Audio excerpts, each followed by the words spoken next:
Bienvenue sur le podcast du site Je bosse en grande distribution. Je suis Jonathan, éditeur du site Je bosse en grande distribution et après plusieurs expériences comme chef de rayon et un passage dans le monde des médias, j'ai décidé de faire de Je bosse en grande distribution le rendez-vous de celles et ceux qui vivent le commerce au quotidien.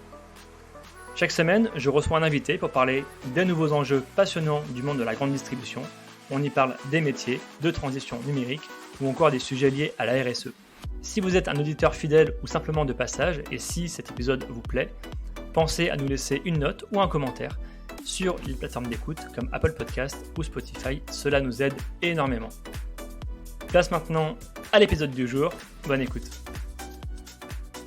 Bonjour Sébastien. Bonjour Jonathan. Alors vous êtes un entrepreneur engagé, vous avez fondé l'entreprise BioFuture qui commercialise 2 marques alimentaires dont on aura l'occasion d'en parler dans ce podcast. Et vous menez plusieurs combats de front, vous ne facilitez pas la tâche, puisque vous êtes aussi à l'initiative du collectif En Vérité, qui a pour but de donner plus de transparence aux produits alimentaires, un sujet éminemment d'actualité. Alors dans ce podcast, on va revenir sur vous, sur votre parcours, sur l'entreprise BioFuture et vos marques, et surtout, on va beaucoup parler de vos engagements et de vos valeurs. Alors première question de contexte, toute simple, qui est Sébastien Loctin ? Qui est Sébastien Loctin ? Alors, il y a sûrement plein de manières de caractériser chacun d'entre nous. C'est complexe. Alors moi, je me définis d'abord comme, alors vous disiez un homme engagé. Je pense que l'engagement, en tout cas, j'ai des convictions et j'essaye de m'aligner le plus possible avec mes convictions. La première, c'est que je suis un enfant de la bouffe. Mes arrière-grands-parents, mes grands-parents étaient agriculteurs, chefs pâtissiers, cuisiniers. J'ai grandi à Lyon, donc voilà, moi c'est l'alimentation, j'y consacre du temps, c'est un peu sacré. J'ai une approche assez systémique de mon assiette.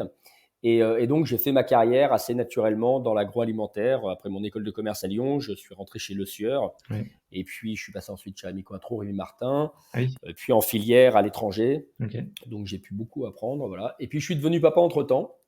Et donc, je suis à la fois un passionné d'alimentation et un passionné de mes enfants. Et donc, quand j'ai confronté les deux, c'est vrai que mes enfants m'ont ramené à ce que j'avais appris plus jeune, c'est-à-dire une alimentation plus brute, plus locale, plus de saison, plus saine, plus gourmande. Et ça m'a permis de confronter un peu ma vie professionnelle et ma vie personnelle et de me rendre compte que je n'étais pas tout à fait aligné. Donc, je suis devenu entrepreneur. C'est étonnant, les enfants ont un pouvoir incroyable. C'est qu'ils nous font remettre en question finalement un peu tout ce qu'on avait fait par le passé. Ça a été le cas aussi pour vous, j'imagine ? Ouais, les enfants, ils ont ce pouvoir, je crois, qui est le pouvoir de l'amour. En fait, je crois qu'avant d'avoir des enfants, dans notre société, on nous apprend plutôt à avoir l'amour du pouvoir. Et je crois que les enfants, ils nous ramènent sur le pouvoir de l'amour. Et c'est une grande différence parce que nos actions, du coup, ne sont plus guidées par la peur, par le pouvoir, par le profit, par la conquête, mais plutôt par l'amour, la préservation, la pérennité. Et donc, nécessairement, je pense que pour beaucoup de parents, ça challenge complètement nos décisions, notre quotidien.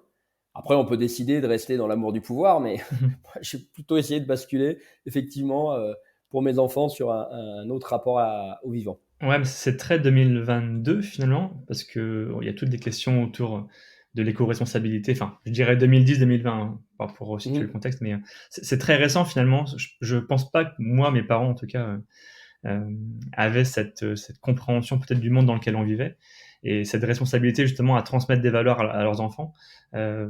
J'imagine que voilà, c'est aussi ça qui vous guide aujourd'hui pour préparer un monde pour demain aussi, vos enfants et les générations futures. Oui, tout à fait. Je pense que nos parents, voilà, c'est un autre contexte et le monde va très vite en fait, ça change très vite et ça, je pense que l'adaptation, elle n'est pas simple parce qu'effectivement, nos parents, c'est pas loin, c'est une génération, mais c'est déjà complètement un autre contexte sociétal, social. Donc, ils ont grandi baignés dans d'autres croyances, avec d'autres messages, d'autres informations. Et je pense qu'ils ont fait avec le niveau de connaissance qu'on leur accordait et puis avec les croyances qu'ils avaient. Mais ça, effectivement, la société challenge très rapidement. Et je pense que les urgences aussi auxquelles on a à faire face challenge complètement nos croyances. Alors, vous avez travaillé dans de grands groupes alimentaires. Alors, sans renier sur vos expériences, bien sûr, quel bilan vous tirez après plusieurs années passées dans ces grands groupes alimentaires ? Alors, du très bon d'un côté, parce que moi, j'en ai des super souvenirs. J'ai gardé d'ailleurs plein de potes de cette époque-là. Donc, j'en garde plein de bons. C'est des bonnes écoles, de la méthode, de la formation, des techniques. Donc, j'ai beaucoup grandi dans ces entreprises. Et ce sont des marques aussi assez puissantes. Après, le biais, c'est que on a une tendance à se laisser un peu bercer par cette promesse de l'apprentissage, de la méthode, de la formation, de la marque Mmh. puissante, donc du pouvoir. Hein. Bien sûr. Voilà, on est sur des grosses marques qui sont dans les Mmh. placards de tout le monde, donc quand on est jeune, ça fait un peu kiffer quand même. Hein. On est Mmh. bien payé, on a un statut, on a une carrière. Voilà, et on oublie, je pense, et ça c'est la raison pour laquelle moi j'ai un peu quitté, on oublie en fait que tout part toujours d'un produit. Et je pense que souvent ces grands groupes, ils ont oublié ou pas que tout partait d'un produit et d'une responsabilité qui est de nourrir les gens. Donc, j'ai envie de dire que souvent, ils sont super bien staffés, ils sont super bien équipés, super pros, super méthodiques, super intelligents. Il y a des gens brillants, mais ça manque un peu de sagesse.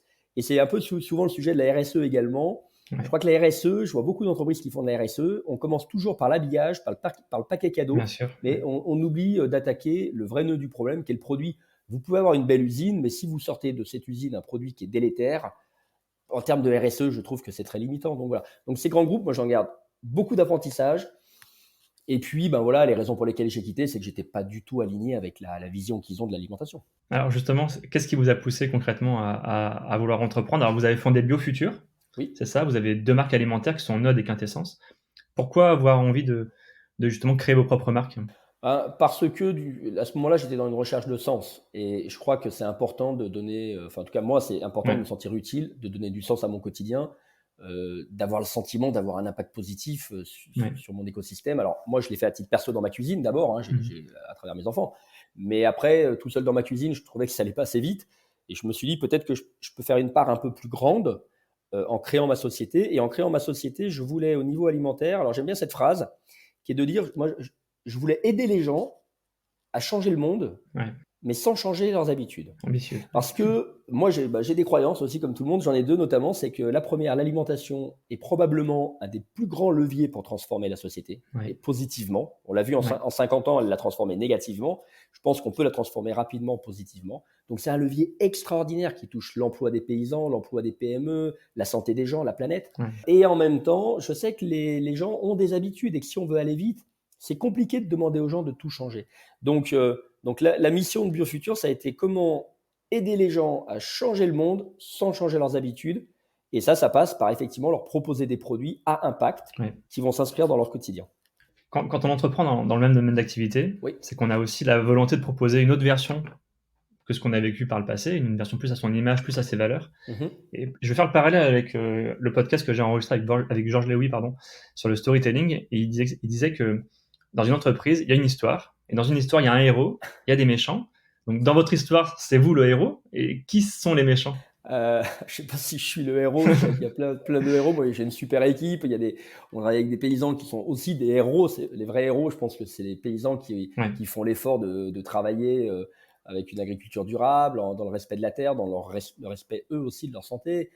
Je crois que c'est eux les vrais héros. On les met pas assez à l'honneur. Alors après, bon, je sais pas du coup, je sais pas, je pense qu'on est des héros collectifs, mais après les méchants. J'aime pas trop opposer. C'est vrai que les gens aiment bien les histoires où il y a des méchants et des gentils. Mais je pense qu'il y a plutôt en face de nous des gens qui, pour beaucoup, moi j'en rencontre beaucoup, et dans le cadre du collectif également, ouais, beaucoup de gens qui veulent changer et qui se rendent compte qu'en fait, ils ont été embarqués parce qu'il y a eu la pression de la grande distribution sur le prix, parce qu'il y a des multinationales mondialisées, mmh, globalisées qui produisent tout n'importe où, pas cher. Et bien donc, sûr. du coup, à un moment, les PME françaises, les ETI françaises, pour survivre face à ces multinationales et cette grande distribution, je crois qu'elles se sont adaptées un peu malgré elles et elles ont répondu à l'injonction du prix Ouais, en adoptant les mêmes méthodes. Et aujourd'hui, elles ont envie d'en sortir. Et donc je ne sais pas s'il y a des méchants. Je pense qu'il y a beaucoup de gens qui ont fait pas bien parce qu'ils ont mis le profit au cœur de la matrice. Et du coup, aujourd'hui, on se rend compte qu'on est en train d'en payer le prix collectivement. ouais. Donc voilà, ils ont fait pas bien. Après, oui, après, on va pas se mentir, on sait tous qu'il y a des lobbies alimentaires qui sont hyper puissants, Ouais, qui sont pas toujours volontaires pour aller dans le bon sens. ouais. Voilà, c'est souvent des grosses multinationales, très mondialisées, très globalisées. Je dirais que s'il doit y avoir quelques méchants, c'est plutôt de ce côté-là que je regarderais. Ouais, vous avez commencé à esquisser un petit peu les engagements que j'aimerais citer juste après. Juste un mot peut-être sur vos marques. Vous avez créé Nod et Quintessence. Est-ce qu'on peut Mm. juste expliquer un peu ce que vous proposez? Bien sûr. Alors, donc on a deux marques. La première qu'on a lancée il y a 8 ans, c'est Quintessence, en magasin bio. C'est une marque qui est vraiment réservée aux magasins bio, Biocoop, Naturalia, etc. Et en termes d'offres, moi je disais, voilà, j'aime bien m'inscrire dans la routine des gens. C'est-à-dire tout changer. prenons un exemple très concret, le ketchup. Plein de gens ont du ketchup dans leur placard, pour leurs enfants Ouais. notamment. Mais le ketchup, on sait que vous preniez les grandes marques nationales, internationales, le ketchup, c'est des tomates qui viennent de Chine. C'est évidemment de la Ouais, tomate en bien sûr. agriculture intensive. C'est pas les meilleures Mmh. tomates, c'est additivé. Ça arrive aux Pays-Bas, on y rajoute un max de sucre, ça finit dans un flacon plastique. Donc Ouais. c'est une catastrophe sur tous les plans, le ketchup. Euh, et en plus, du coup, on a l'impression de payer pas cher à la caisse, mais en fait, derrière, on paye très cher sur sa santé, sur la planète, sur les Ouais. paysans, etc. Donc nous, on fait un ketchup, mais notre ketchup, les tomates viennent de Provence, et on remplace le sucre par des légumes, betteraves du Nord, carottes, voilà, on met des épices, on met que 3% de sucre de canne, tout est en agriculture bio, il y a zéro additif. Ouais. Donc, donc à l'arrivée, les consommateurs, pour les parents, ça reste un ketchup, OK. mais ils ont tout changé sans changer l'habitude. Leurs enfants mangent du ketchup et en même temps, ils ont soutenu des paysans, ils ont soutenu une PME, ils ont Mmh. soutenu la planète, ils ont Mmh. bien nourri leurs enfants. Et voilà, et je trouve ça c'est sympa parce qu'on paye le prix qu'une fois, on le paye à la caisse du supermarché, mais derrière, on a de l'impact positif sur notre société. Donc, je pense, on fait des huiles, on fait des vinaigrettes, on fait des sauces, voilà, on fait des condiments. Et la mission, c'est ça, c'est de dire, ne changez pas d'habitude, on va vous délivrer une nouvelle version du bon, la meilleure version possible du bon. Et en fait, vous allez tout changer sans trop vous en rendre compte. Et vous êtes présent en GMS? Et on est présent en GMS, oui, depuis peu, depuis un peu moins d'un an, avec une marque qui s'appelle Node. Oui. Alors Node, écrit en minuscule, à l'envers, dans un miroir, ça fait bon. Mmh. C'est la première marque qui s'écrit à l'envers. Et en fait, Mmh. on a lancé cette marque parce qu'en grande distribution, il y a quand même du boulot et qu'on marche un peu sur la tête souvent. Ouais. Et donc, du coup, on se dit, le meilleur moyen de se remettre à l'endroit dans un monde qui marche sur la tête, c'est de se mettre à l'envers. Mmh. Voilà. Et donc, c'est pour ça qu'on a écrit la marque à l'envers. Donc, elle est aujourd'hui rentrée chez Auchan, Carrefour, Monoprix, Chronodrive, plus un certain nombre d'indépendants. Et c'est vrai que voilà, les débuts ont été difficiles parce qu'on est arrivé avec une proposition de valeur assez radicale. Et puis qu'on s'est tapé la crise des matières premières, puis la crise en Ukraine. Ouais. Mais on se rend compte que voilà, les ventes s'améliorent, la marque trouve bien son public, l'accueil est super positif. Ouais. Voilà, donc ça donne envie de poursuivre. Bon, pour les auditeurs de magasins qui nous écoutent, on mettra le lien de vos marques dans la Avec description plaisir. du podcast. Super. Alors, on l'a dit, vous êtes un homme engagé, vous menez plein de combats de front. Et j'aimerais justement revenir avec vous sur vos différents engagements, qui sont alors les vôtres, oui, mais aussi ceux du collectif et je pense de beaucoup d'experts aussi du sujet. J'aimerais revenir plus en détail sur ceci. Le premier qui me vient à l'esprit, c'est l'éducation alimentaire. C'est un sujet qui revient de plus en plus sur la table, sans faire de mauvais jeu de mots. Tout le monde s'accorde à dire que le modèle alimentaire actuel est totalement dépassé. Et je fais allusion ici à l'alimentation transformée, à la junk food, aux pesticides, aux additifs, au sucre, etc. La question que je me pose souvent, et ça vaut aussi pour d'autres sujets, c'est comment a-t-on fait pour en arriver là? Comment l'homme, l'industriel, a-t-il eu l'idée de produire des produits qui affectent sa santé? Et est-ce qu'on le savait au moment de sa production ou est-ce qu'on s'en est rendu compte après? Alors, si on fait un peu d'histoire, c'est important de comprendre d'où on vient. En Ouais, effet, au départ, voilà, tout ça, ça a un peu démarré après-guerre. Après-guerre, on s'est retrouvé dans un contexte où il a fallu assez rapidement renourrir les populations. tout à fait. On avait des poudres militaires, hein, puisque la guerre était finie, on avait des stocks de poudre militaire, et la poudre militaire, on le sait, c'est la base des engrais chimiques. Donc, on s'est dit, on peut accélérer un peu l'agriculture en la transformant un peu et en l'additivant d'engrais chimiques Mm. pour accélérer les rendements un peu artificiellement. Bon. Au début, ça partait plutôt d'une bonne intention, probablement, hein, moi je ne remets pas ça en question, qui était de dire, voilà, on va nourrir le monde plus rapidement, c'est super. Mais le problème, c'est que quand on a mis le doigt là-dedans, je crois qu'on s'est rendu compte qu'on se dépossédait d'un bien commun qui était l'agriculture et l'alimentation pour le privatiser. Et en le privatisant, Mm. les gens se sont rendus compte que c'était quand même assez rentable, la chimie. Et que c'est un peu, pour moi, mettre des additifs à la place de mettre de l'aliment, c'est un peu le glaçon du barman.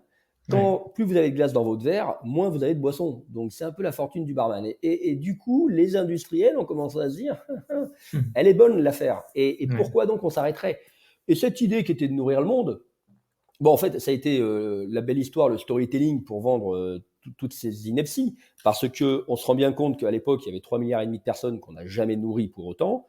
Par contre, qu'est-ce qui s'est passé? On a fait des obèses. Ouais. C'est-à-dire que la valeur, elle est partie où? Elle est partie dans les pays qui avaient des moyens. Et donc, on a engraissé, qu'on a rempli. On a fait des populations d'obèses d'un côté et on continue à avoir des populations qui ont faim ou qui sont malnutries de l'autre. Donc, on n'a absolument pas réglé le sujet. Et aujourd'hui, on continue parce qu'on est plus nombreux à dire il faut continuer dans ce modèle pour nourrir le monde, ce qui est une absurdité. Voilà, donc au début, je pense qu'il y avait une intention qui malheureusement a été confrontée à l'appât du gain.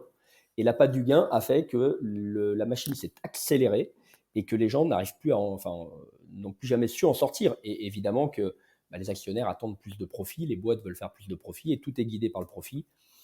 Et donc, cette machine s'est accélérée et elle a, comme vous le disiez, généré de la rationalisation, de l'industrialisation, de l'ultra-intensif, donc de beaucoup de chimie, avec des conséquences qui sont malheureusement qui nous mettent un peu dans le mur. C'est parti de là. Parce que finalement, pour revenir en arrière, dans un idéal, même si ça me paraît compliqué, mais c'est plus dur pour qui? C'est plus dur pour l'industriel ou c'est plus dur pour le consommateur? Alors, c'est plus dur, c'est l'œuf ou la poule, ouais, c'est pas simple. Alors, c'est vrai que le consommateur, on l'a mis, on lui a fait croire qu'on avait identifié ses besoins. Moi, je vais prendre un cas concret, la PAC agricole. Ouais. Aujourd'hui, tout le monde consomme de l'huile d'olive, quasiment. D'ailleurs, il y a 25 ans, on n'en consommait quasi nulle part, à part autour de la Méditerranée.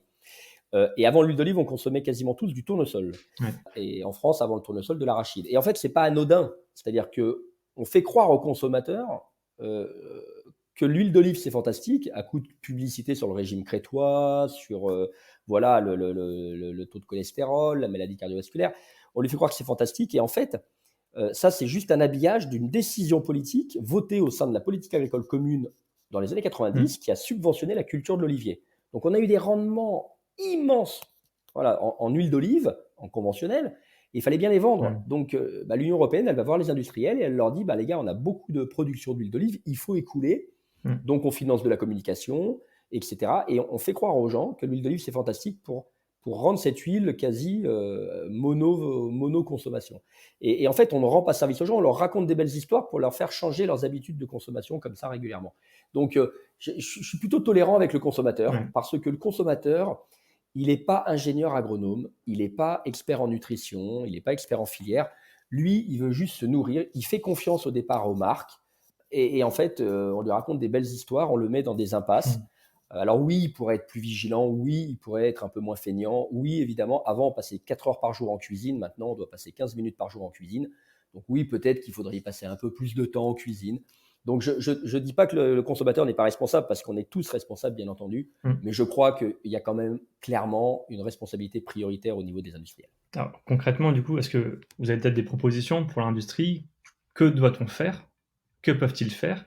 Est-ce que cette transition, elle est, j'imagine qu'elle est complexe, mais comment la résoudre?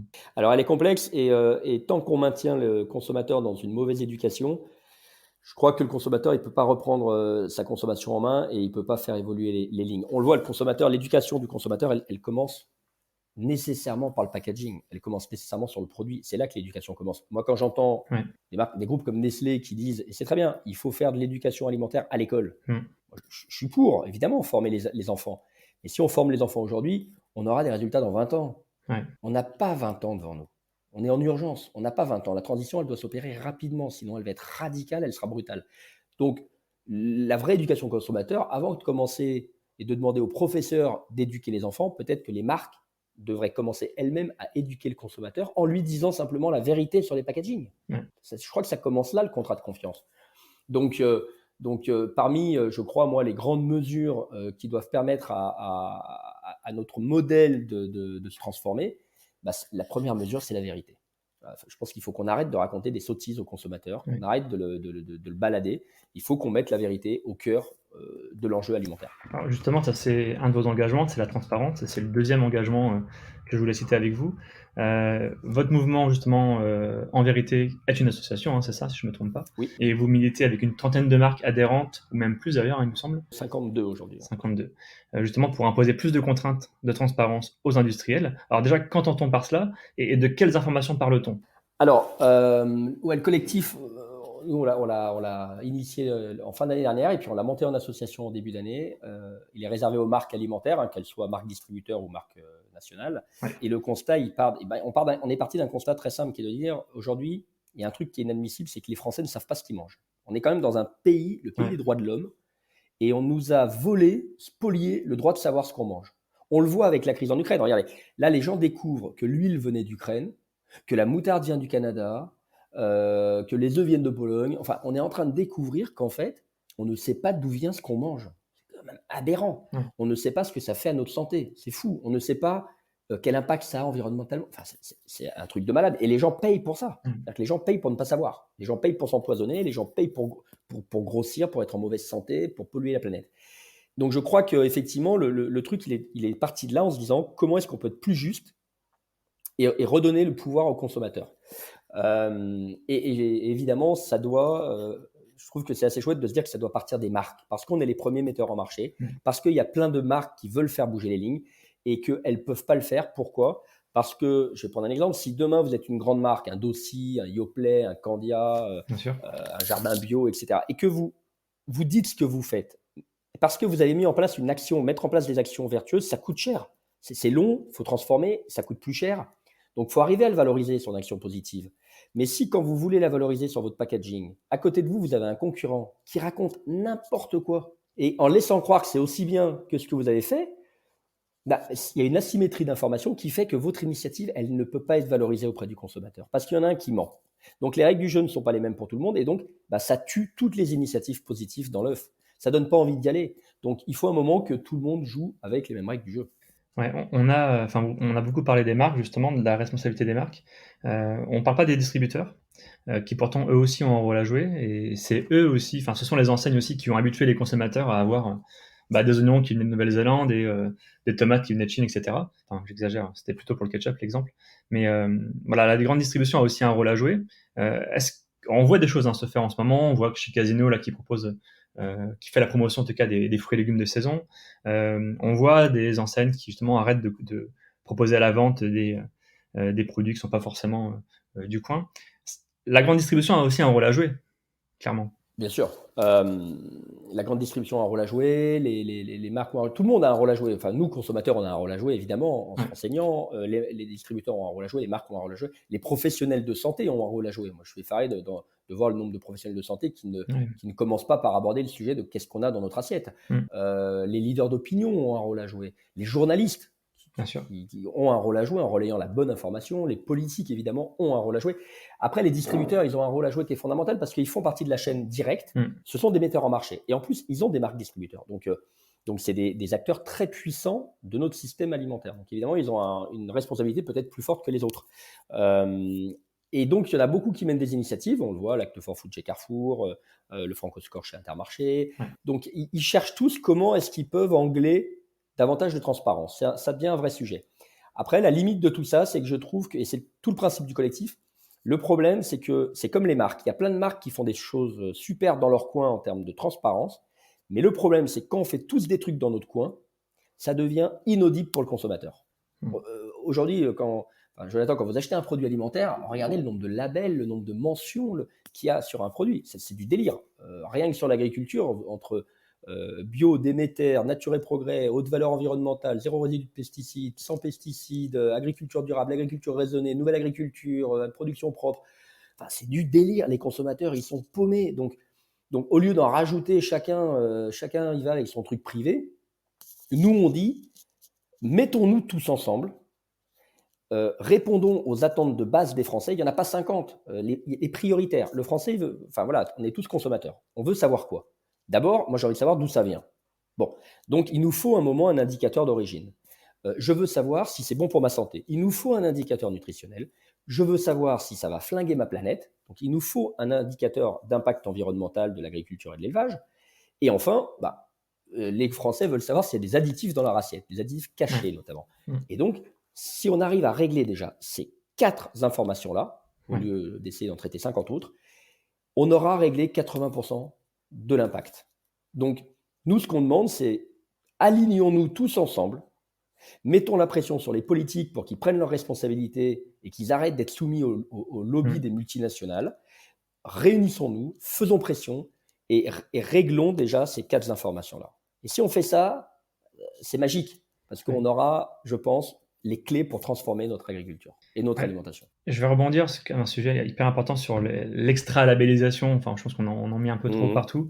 Je me pose une question, c'est où est la police aujourd'hui pour protéger les consommateurs ? Quand je dis protéger, c'est pourquoi on met plus en avant le marketing que la santé des marques, enfin la santé des consommateurs, pardon.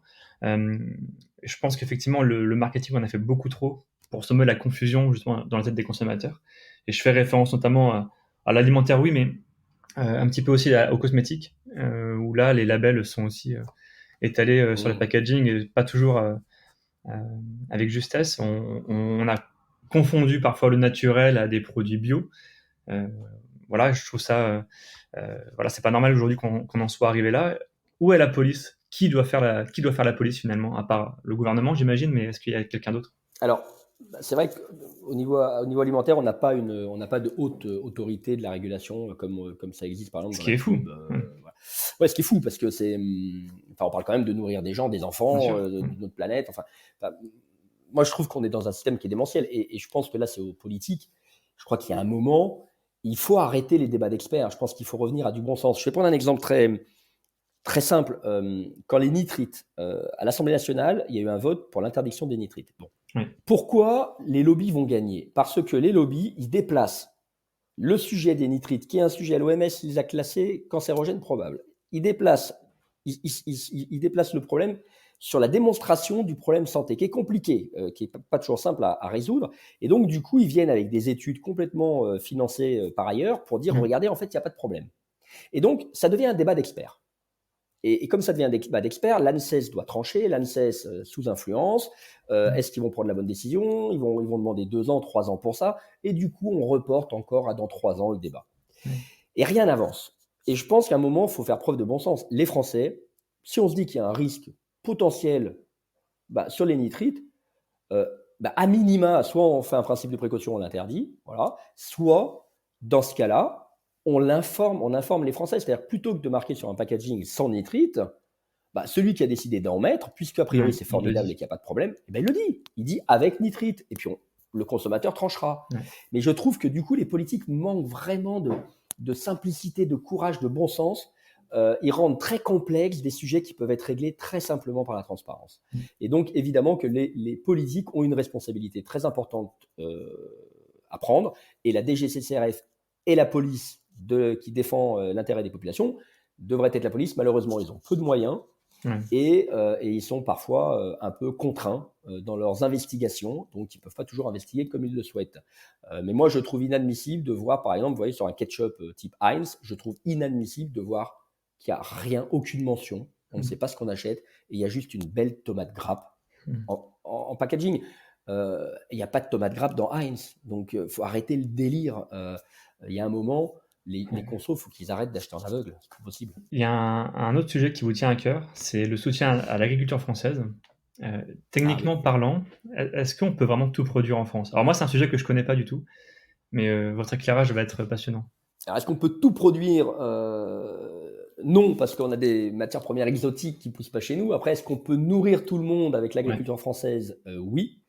En tout cas, on peut nourrir la France sans aucun problème. Sans aucun problème pour plein de raisons. Parce que déjà, ce qu'il faut bien voir, c'est qu'on a une large partie de notre... Ça passe par deux choses. Une sobriété alimentaire d'un côté et ensuite de la remise en place de biodiversité et de systèmes plus diversifiés, plus résilients au niveau agricole. La sobriété, c'est certain que si on mange moins de viande, mais qu'on mange une viande de bien meilleure qualité, aujourd'hui, on sait qu'il y a à peu près 60, une grosse partie, je crois 60% des céréales qu'on produit en France qui partent à l'alimentation animale.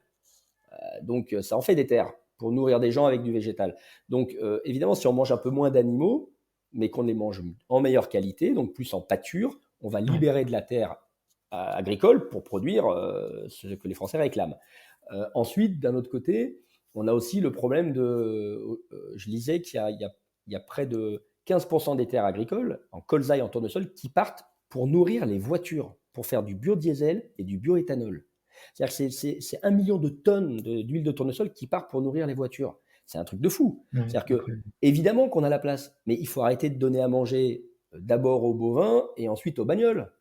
Euh, Parce que sinon, si on se dit qu'il faut nourrir toutes les voitures des Français, c'est certain qu'on va avoir un problème de limite agricole. Ça, c'est Ouais, évident. je vais la retenir cette phrase.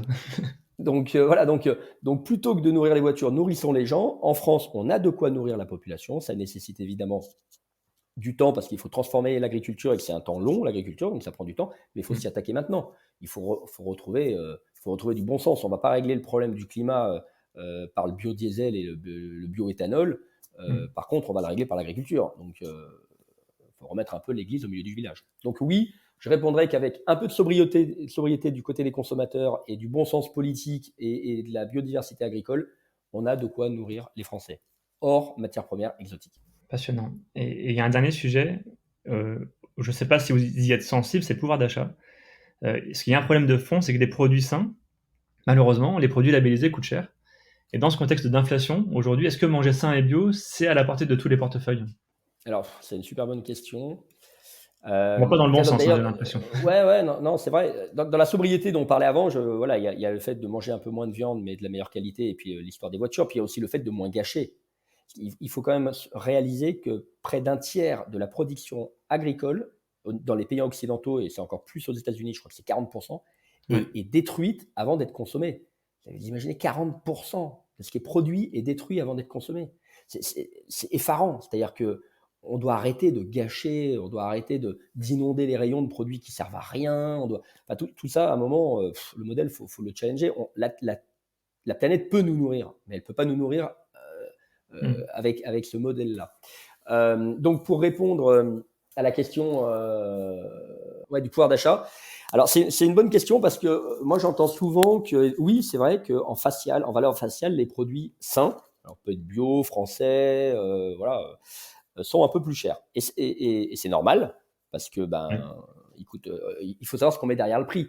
Quand vous achetez un produit pas cher, alors il est pas cher à la caisse du supermarché, mais est-ce que collectivement il est vraiment pas cher? Mmh. Quand demain, on va avoir une société qui va être dans le mur à cause de sécheresse colossale, à cause d'inondations, d'intempéries incontrôlables, avec des populations malades, obèses, etc., est-ce qu'on pourra dire waouh, c'était trop bien d'acheter pas cher?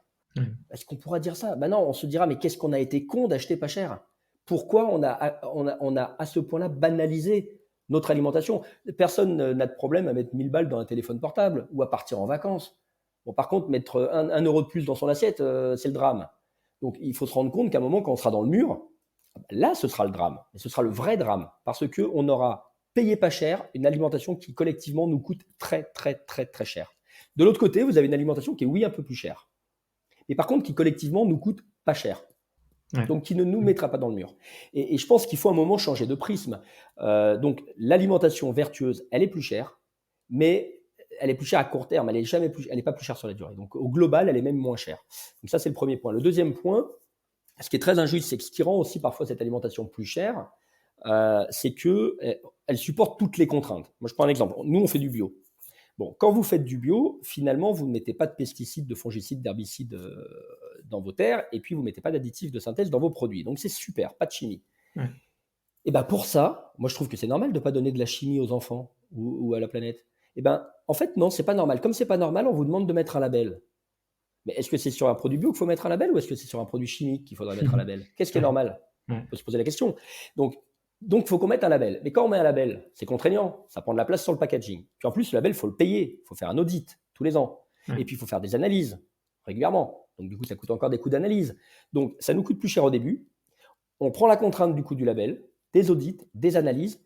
Et en plus, on prend les questions des consommateurs qui nous disent ah, mais est-ce que le bio, c'est vraiment bio? Donc, c'est hyper injuste, en fait. C'est pour ça que j'ai dit que ce n'est pas encourageant. Si on est les seuls à faire l'exercice, ce n'est pas encourageant parce que ça ne donne pas envie, honnêtement.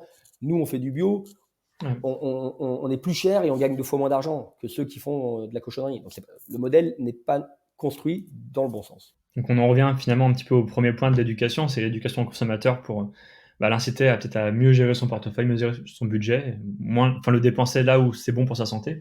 Et aussi l'éducation finalement auprès du législateur, auprès de toutes les autorités justement pour faciliter les choses pour ceux qui font les choses bien en quelque sorte. Exactement, c'est l'éducation du consommateur, cuisiner davantage, l'éducation du consommateur par le packaging. Aujourd'hui, quand j'achète un produit bio, c'est un produit qui, d'un point de vue environnemental, est supérieur à haute valeur environnementale, zéro résidu, à Ouais. tous ces trucs-là. Ça doit se voir sur l'étiquette. Le consommateur ne peut pas penser qu'un produit haute valeur environnementale, c'est l'équivalent du mot bio, juste parce qu'il y a écrit haute valeur environnementale. C'est faux, c'est un mensonge. Quand il voit zéro résidu de pesticides, il ne peut pas penser qu'il n'y a pas de pesticides utilisés. C'est faux, c'est un mensonge. Et il n'y a pas que les pesticides, il y a la biodiversité, il y a les fongicides, les herbicides, les additifs de synthèse. Ouais. Donc on ne peut pas avoir cette vision réductrice de l'impact environnemental. Il faut qu'on soit tous évalués sur les mêmes critères. Et au moins, après, le consommateur est choisi. S'il a envie de payer pas cher, Mmh. en sachant qu'il va consommer de la chimie, des produits délétères pour sa santé, c'est son choix, il est libre, il fait ce qu'il veut, mais au moins il le fait en conscience. Merci beaucoup Sébastien, on arrive à la fin de ce podcast, très riche, très dense. Merci à toi. J'ai une dernière question que je pose à tous mes invités. Qui me recommanderais-tu d'inviter dans un prochain épisode ? Waouh, c'est chaud comme question. Est-ce qu'il y a une personnalité inspirante, quelqu'un que... Il y en a plein, alors pas nécessairement inspirantes, parce que je me dis que par exemple, tu vois, je veux dire inviter Marc Fesneau, le nouveau ministre de l'Agriculture, pour le challenger un peu sur sa vision positive de l'agriculture, ça m'intéresserait. Inviter Jean Covici pour parler de l'urgence climatique, c'est pas mal, parce que je pense que ça va remettre tout le monde face à une vraie réalité qui est la survie de notre espèce, pas de la planète, mais la survie de notre espèce sur cette terre. Ou un Christophe André pour remettre un peu de sagesse également dans nos décisions. Mais si on doit être pragmatique, moi j'aimerais bien que tu puisses inviter le fondateur de la nature, Charles Kloboukov, ou alors Guillaume Hanbick, qui est son responsable de marque pour Jardin Bio notamment. Okay. Pourquoi ? Parce que ils ont démontré chez la nature notamment qu'on pouvait avoir un modèle qui est quand même scalable, qui est quand même à dimension significative sur le marché, en étant en agriculture bio, en privilégiant des filières plutôt quand même françaises, en étant plutôt assez vertueux sur le modèle. Donc c'est possible, c'est une très belle démonstration que oui, c'est possible de mieux nourrir les gens et sans être une micro-PME. Voilà, donc c'est possible d'avoir un modèle qui est à l'échelle. Et puis ensuite, Charles a fait quelque chose d'assez incroyable, c'est qu'il a transféré il va transférer une large partie de son capital à une fondation. Donc en fait, il dépossède ses enfants, et il se dépossède lui-même pour passer ce qui est du domaine du privé au domaine du commun. Et donc par là même, il montre qu'effectivement, quand on est dans l'alimentaire, il y a une partie du capital ou de la richesse qui est générée qui est un droit commun, qui est un bien commun. Et je trouve que c'est assez puissant de mettre ça en œuvre. Voilà, franchement, c'est courageux, donc bravo. Non, j'aime beaucoup l'idée. Je vais préparer ça pour les podcasts de la rentrée, donc merci pour la suggestion. Plaisir. Merci beaucoup Sébastien, c'était un plaisir. Merci à toi, et puis très belle fin de journée, et prends soin de toi. Ça marche, merci beaucoup Sébastien, à bientôt. Merci, au revoir Jonathan. Merci à tous d'avoir écouté ce podcast jusqu'ici. Pour retrouver des informations sur notre invité et accéder à différentes ressources, cliquez sur la description pour en savoir plus. Ce podcast est produit par le média indépendant Je bosse en grande distribution. Chaque semaine, nous proposons un regard différent sur la vie des magasins, des enquêtes, des décryptages, des témoignages. Retrouvez-nous sur notre site et rejoignez aussi la première communauté des professionnels de la grande distribution sur les réseaux sociaux, sur Facebook, LinkedIn, Twitter, Instagram, YouTube et TikTok. Vous êtes déjà plus de 400 000 à nous suivre. Vraiment, un grand merci pour votre fidélité. Et pour celles et ceux qui veulent aller plus loin, nous proposons une newsletter chaque mardi autour des enjeux de la communication et du marketing local. Pour cela, rendez-vous sur notre site, rubrique S'abonner. À bientôt!